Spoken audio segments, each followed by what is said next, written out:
This might completely overturn all your preconceived notions about game controllers.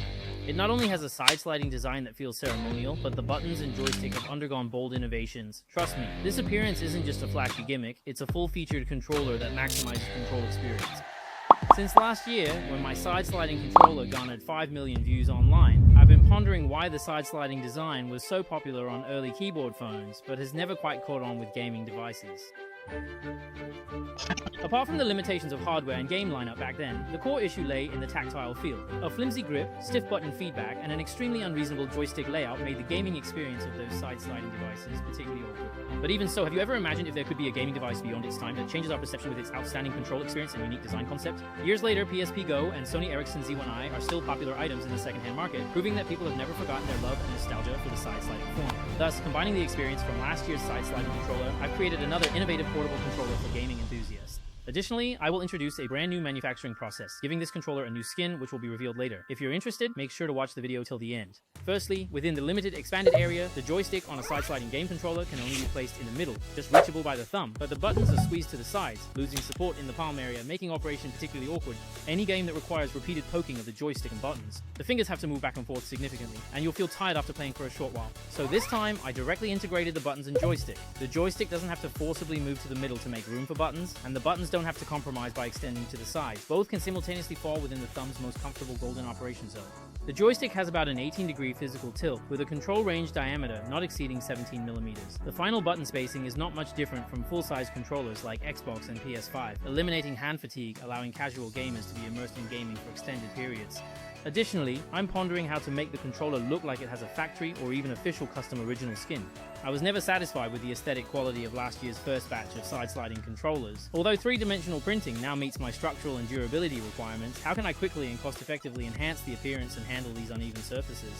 It's been a major pain point, but this year a productivity tool should help me solve this issue. It's the Anker Umake UV printer, which set a record on overseas crowdfunding platforms last year.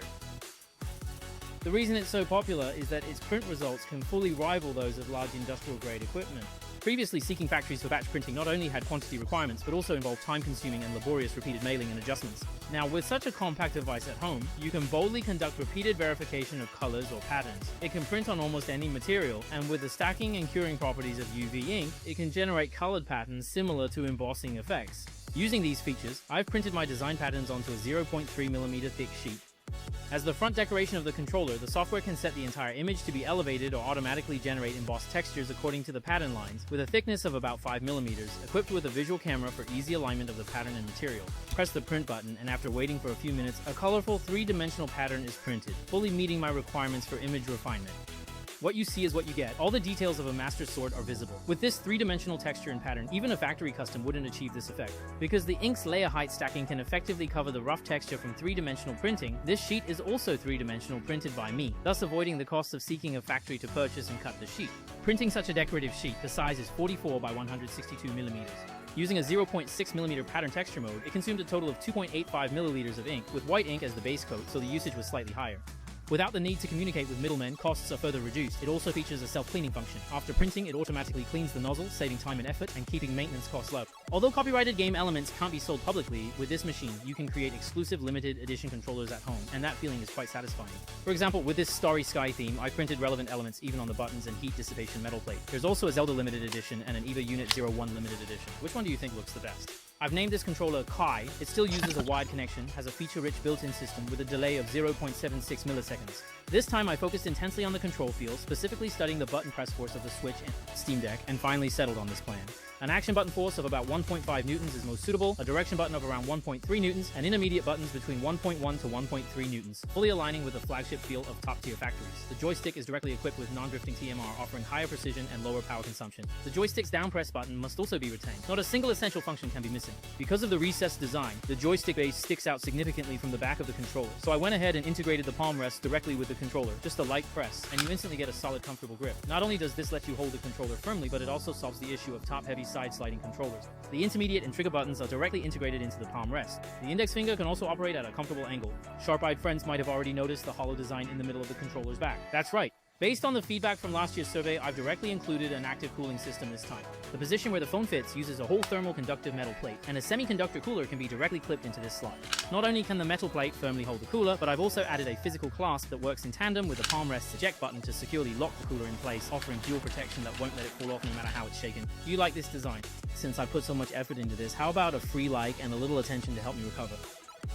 Amazing feel, supports active cooling, and such a ceremonious way to open. It weighs about 150 grams with the handle thickness around 23 millimeters. I know some might say, is 23 millimeters too thick?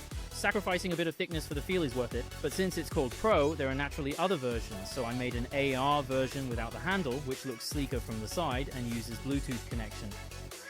The core buttons and joystick are exactly the same as the Pro version, but the grip feel is different. It's focused on ultimate portability, and I've considered almost all factors. If you don't give a like, isn't that a bit unfair? Lastly, let's talk about mass production. I've found that in the past 2 years, professional equipment that only factories had is becoming smaller and more suitable for home use, allowing for small-scale fine production.